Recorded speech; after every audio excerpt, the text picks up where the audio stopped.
ಕೂಡಲೇ ಜುಲೈ 3ರಂದು ಕುಶಾಲನಗರ ಬಡಾವಣೆಯ ಆದಿಲ್ ಎಂಬುವರ ಪತ್ನಿ ತಬಸುಮ್ ಹೆರಿಗೆ ಸಂದರ್ಭದಲ್ಲಿ ಮೃತಪಟ್ಟಿರುವುದು. ಇದನ್ನು ಕೂಡಲೇ ಉನ್ನತ ಮಟ್ಟದ ಅಧಿಕಾರಿಗಳಿಂದ ತನಿಖೆ ನಡೆಸಿ ಅವರ ಕುಟುಂಬಕ್ಕೆ ಸರ್ಕಾರ ಹಾಗೂ ಡಾಕ್ಟರ್ ಪುರುಷೋತ್ತಮ್ ಅವರು ಪರಿಹಾರ ನೀಡಬೇಕು ಎಂದು ಎಸ್ಡಿಪಿಐ ಹಾಸನ ಗ್ರಾಮಾಂತರ ಅಧ್ಯಕ್ಷರಾದ ಇಮ್ರಾನ್ ಅರೆಹಳ್ಳಿ ಆಗ್ರಹಿಸಿದ್ದಾರೆ.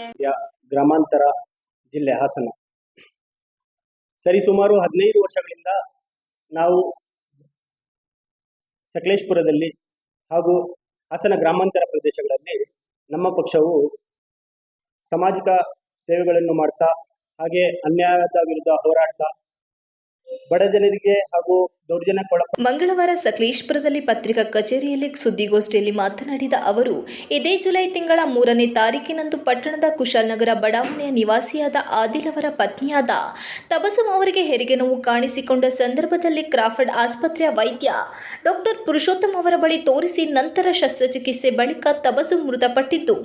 ಇದಕ್ಕೆ ಡಾಕ್ಟರ್ ಪುರುಷೋತ್ತಮ್ ಹಾಗೂ ಹೆರಿಗೆಯ ಸಂದರ್ಭದಲ್ಲಿ ತಬಸುಮ್ ಅವರಿಗೆ ಅರವಳಿಕೆ ಮತ್ತು ನೀಡಿದ ಡಾಕ್ಟರ್ ಚಂದನ್ ಹಾಗೂ ಕ್ರಾಫರ್ಡ್ ಆಸ್ಪತ್ರೆಯ ವೈದ್ಯಾಧಿಕಾರಿ ಡಾಕ್ಟರ್ ಮಹೇಶ್ ಅವರೇ ನೇರ ಕಾರಣ ಎಂದು ಆರೋಪಿಸಿದರು. ಸಕಲೇಶಪುರ ಕ್ರಾಫರ್ಡ್ ಆಸ್ಪತ್ರೆಗೆ ಬರುವವರು ಬಡ ರೋಗಿಗಳಾಗಿದ್ದು ಸಾರ್ವಜನಿಕರಿಂದ ಸಾವಿರಾರು ರೂಪಾಯಿಗಳನ್ನು ಪಡೆದು ಚಿಕಿತ್ಸೆ ನೀಡುವುದನ್ನು ಪರಿಪಾಠ ಮಾಡಿಕೊಂಡಿರುವ ಡಾಕ್ಟರ್ ಪುರುಷೋತ್ತಮ್ ಅವರು ಒಂದು ಹೆರಿಗೆ ಶಸ್ತ್ರಚಿಕಿತ್ಸೆಗೆ 10 ರಿಂದ 15 ಸಾವಿರ ರೂಪಾಯಿಗಳನ್ನು ಪಡೆಯುತ್ತಾರೆ ಎಂಬುದು ಸಾರ್ವಜನಿಕರು ಆರೋಪಿಸುತ್ತಿದ್ದು, ಇದನ್ನು ಸರ್ಕಾರಿ ಆಸ್ಪತ್ರೆಯೋ ಅಥವಾ ಖಾಸಗಿ ಆಸ್ಪತ್ರೆಯೋ ಎಂದು ಪ್ರಶ್ನಿಸಿದ್ದಾರೆ. ಆಸ್ಪತ್ರೆಯಲ್ಲಿ ತುರ್ತು ಚಿಕಿತ್ಸೆಗೆ ಬ್ಲಡ್ ಬ್ಯಾಂಕ್ ಇಲ್ಲ, ಸ್ಕ್ಯಾನಿಂಗ್ ಯಂತ್ರವಿದ್ದರೂ ಅದನ್ನು ನಿರ್ವಹಣೆ ಮಾಡಿದ ಡಾಕ್ಟರ್ ಇಲ್ಲದೆ ಉಪಯೋಗಕ್ಕೆ ಬಾರದಂತಾಗಿದೆ.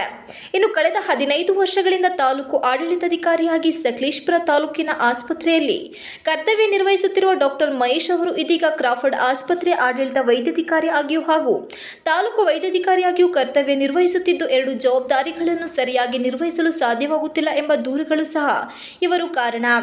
ಶಾಸಕರು ಕೂಡಲೇ ಕ್ರಾಫರ್ಡ್ ಆಸ್ಪತ್ರೆಗೆ ಆಡಳಿತ ವೈದ್ಯಾಧಿಕಾರಿಗಳನ್ನು ನೇಮಕ ಮಾಡಬೇಕು ಎಂದು ಒತ್ತಾಯಿಸಿದ್ದಾರೆ. ಮುಂದಿನ ದಿನಗಳಲ್ಲಿ ಆಸ್ಪತ್ರೆ ಅವ್ಯವಸ್ಥೆಯನ್ನು ಸಂಬಂಧಿಸಿದ ಅಧಿಕಾರಿಗಳು ಹಾಗೂ ಜನಪ್ರತಿನಿಧಿಗಳು ಕೂಡಲೇ ಸರಿಪಡಿಸದಿದ್ದರೆ ನಮ್ಮ ಪಕ್ಷದ ವತಿಯಿಂದ ಪ್ರತಿಭಟನೆ ನಡೆಸಲಾಗುತ್ತದೆ ಎಂದು ಎಚ್ಚರಿಸಿದ್ದಾರೆ. ಪತ್ರಿಕಾಗೋಷ್ಠಿಯಲ್ಲಿ ಎಸ್ಡಿಪಿಐ ಜಿಲ್ಲಾ ಪ್ರಧಾನ ಕಾರ್ಯದರ್ಶಿ ವಾಜಿದ್, ಜಿಲ್ಲಾ ಸಮಿತಿಯ ಸಮೀಮುಲ್ಲಾ ಇತರರು ಇದ್ದರು. ಡಾಕ್ಟರ್ಗಳು ಏನಿದ್ದಾರೆ ಅವರು ನಿರ್ಲಕ್ಷ್ಯ ವಹಿಸಿ ಸಾಮಾನ್ಯ ಜನರ ಒಂದು ಮೃತ ಆಗ್ತಾ ಇದೆ. ಅದಕ್ಕೋಸ್ಕರ ಯಾರು ಕಾರಣಕರ್ತರು ಈ ಒಂದು ಮೃತ ಆಗಿದೆ, ಯಾರು ಕಾರಣಕರ್ತರು ಅಂಥವರ ವಿರುದ್ಧ ಕಠಿಣ ಕ್ರಮ ಕೈಗೊಳ್ಳಬೇಕು ಹಾಗೂ ಸರ್ಕಾರದಿಂದ ಆ ಕುಟುಂಬಕ್ಕೆ ಪರಿಹಾರನ ಕೊಡಬೇಕು. ಮತ್ತು ಇಲ್ಲಿಯ ಏನು ಡಾಕ್ಟರ್ ಪುರುಷೋತ್ತಮ್ ರವರು ಈ ಒಂದು ಕೊಲೆ ಅಂತಾನೆ ಹೇಳ್ಬೋದು, ಈ ಒಂದು ಕೊಲೆಗೆ ಕಾರಣಕರ್ತರಾಗಿರುವಂತವರಿಗೆ ಅವರ ಕುಟುಂಬದವರಿಗೆ ಇವರು ಪರ್ಸನಲ್ ಆಗಿ ಅಂದ್ರೆ ವೈಯಕ್ತಿಕವಾಗಿ ಆರ್ಥಿಕ ಪರಿಸ್ಥಿತಿ ಅಂದ್ರೆ ಆರ್ಥಿಕವಾಗಿ ಅವರಿಗೆ ಕುಟುಂಬದವರಿಗೆ ಸಹಾಯನ ಮಾಡಬೇಕು ಅಂತ ಹೇಳ್ಬಿಟ್ಟು ನಾವು ಮಾಧ್ಯಮದ ಮುಖಾಂತರ ಕೇಳ್ಕೊತೇವೆ. ಇಲ್ಲ ಅಂತ ಹೇಳಿದ್ರೆ ಮುಂದಿನ ದಿನಗಳಲ್ಲಿ ಇದಕ್ಕಾಗಿ ನಾವು ಒಂದು ಹೋರಾಟ ಮಾಡಿ ಅವರ ಮನೆಯವರಿಗೆ ನ್ಯಾಯ ದೊರಕಿಸ್ತೀವಿ ಅಂತ ಹೇಳ್ಬಿಟ್ಟು ಈ